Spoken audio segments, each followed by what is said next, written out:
Now, let's go on to the second amazing statement in verse 12.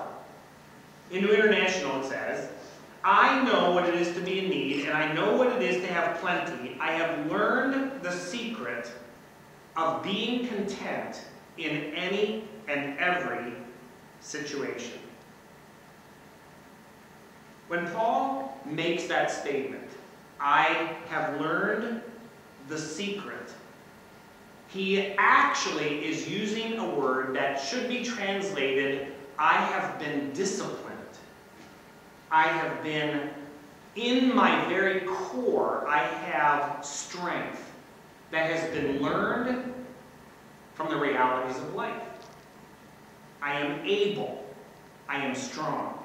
I am capable in every way. It's a fascinating word that he uses in this, that's underlined there for discipline. It is the word memuetai.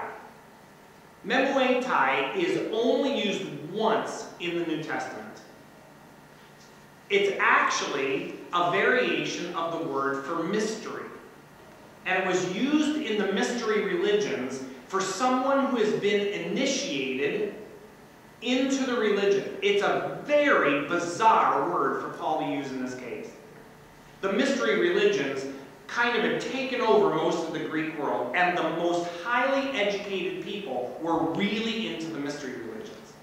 See, the average lowlife could go to a temple and drop their offering and go to some kind of service, but only the intellectuals, only the power people, only the big players were involved in the mysteries, because you had to be initiated. It was very, very complicated. You had to memorize vast amounts of information. You had to learn certain secret codes and ideas. And once a person was inside the mystery religion, it gave them phenomenal pride, virtually arrogance. To be an insider, have secret handshakes and glances, and special words that gave them power over nature. That's what they believed. That's what the mystery religions were.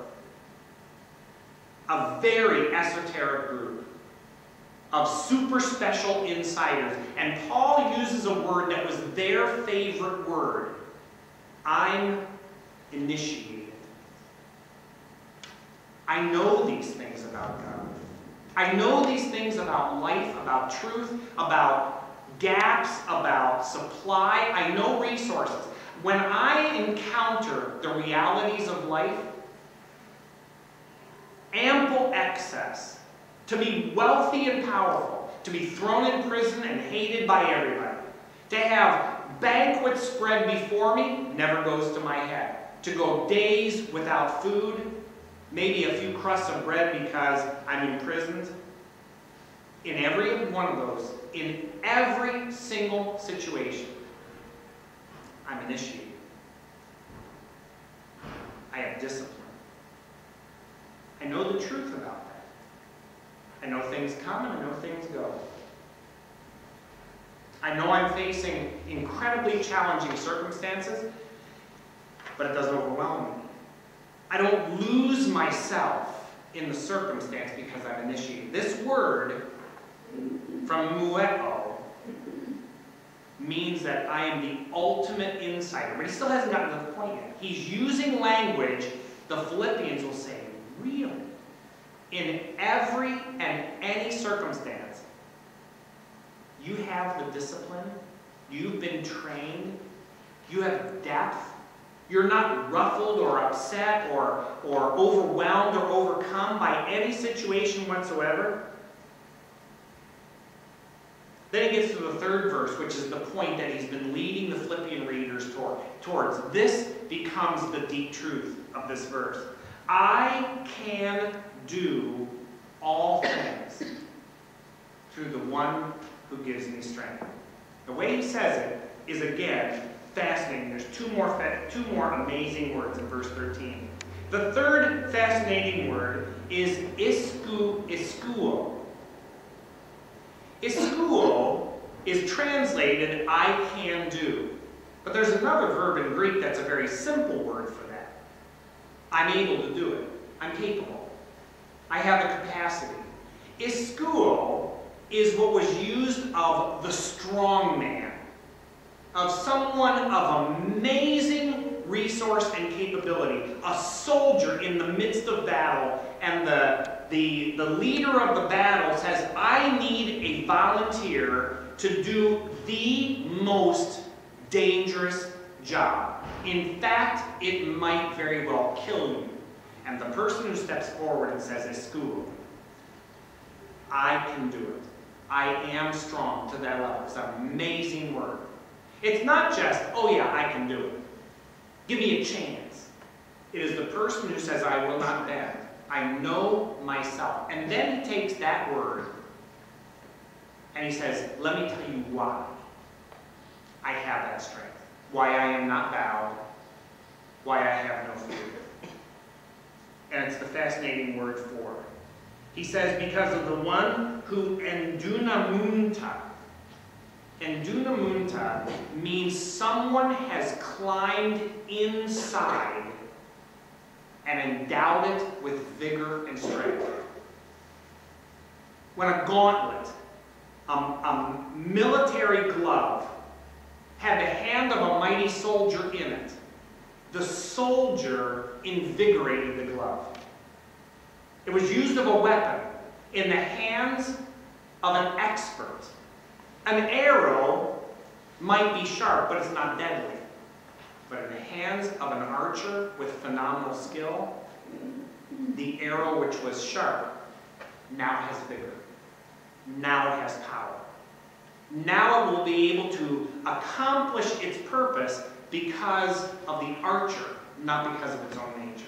And when Paul says, I can do all things through the one who invigorates me, gives me strength, who empowers me, he is using images out of the fullness of Greek life to the most educated and skilled people of that population, saying, if you know Christ, what can you face when you don't have enough resources? When you have a gap in resources? Nothing.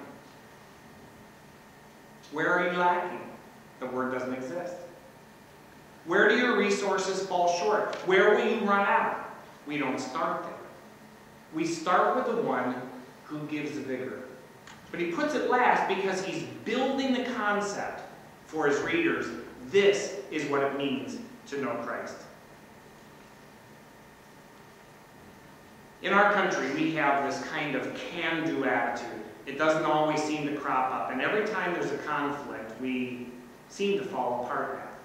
We don't know what's going to happen. How are we going to deal with the national debt? How are we going to be able to overcome the issues that are happening in the world? How do we stop the terrorists? How do we deal with the collapsing economy? How do we change the job market? On and on and on and on. The questions seem to be coming so fast, and we have no way of answering them. And we struggle with this. I'm an American, I can do it.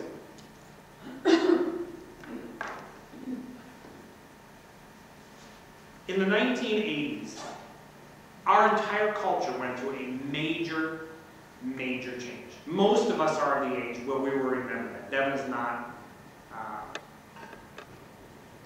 Lydia is not. Even Jamie and Sherry might not quite remember the 80s. Remember the 80s? But the rest of us all remember this. However, it might have slipped past us without knowing. Prior to the 1980s, let's go back to the beginning of our country. After the Revolutionary War, our country went into debt to fight the war. We borrowed against the future. After the Revolutionary War, the percentage of debt of the federal government was 30% of the gross domestic product of the United States. Everybody working and earning money had an amount. There was an amount of money exchanged in the United States. The federal debt was 30%. And by 1840, Alexander Hamilton, who was founded the Federal Bank, had developed a plan to actually pay off the Revolutionary War. It took 45 or 50 years. And they paid off all debts associated with the Revolutionary War in 45 or 50 years. We were debt-free in 1840.